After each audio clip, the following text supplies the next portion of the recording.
I don't think many of us truly understand the impact that our thoughts, feelings, words have upon our environment and have upon creating the world that we live in.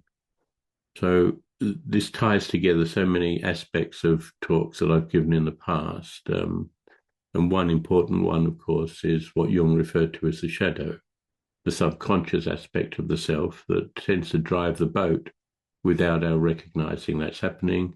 So we remain a victim to, we continually get in our own way, we sabotage, we create all sorts of different scenarios that we're challenged by at times that we have to do something about. So that's the shadow aspect of this. The other important aspect is recognizing that we live in what's described in the book, The Holographic Universe. We live in a holoverse. It can be described as a matrix. It can be described as the mind. Lynn McTaggart called it the field. There's all sorts of different names for it. You can call it the divine. You can call it God. You can call it whatever you like. But we live in a sea of information, a sea of consciousness that is just information. It's all frequencies at the level that we're able to perceive at the moment. So we've got many, many different frequencies that we're interacting with all of the time. Then another important part of this is something that I haven't heard anybody else talk about, but I believe is true from what I've come to understand and read and whatever, is that we don't have an individual mind. We don't have a mind of our own.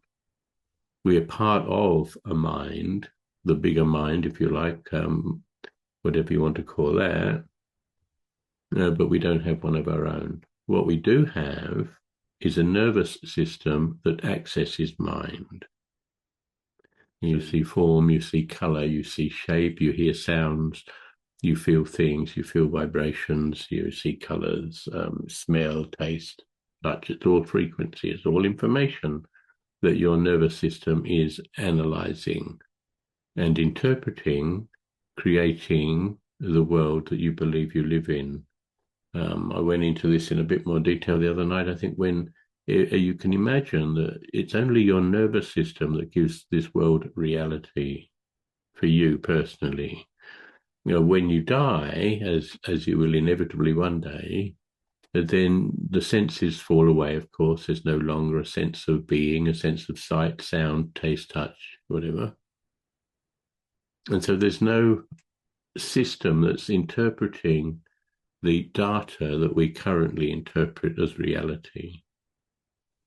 So if you think then that there's no system that's interpreting the data, then there's no data to be interpreted because there's no longer this concept of subject object. You've lost that you've lost that point of view.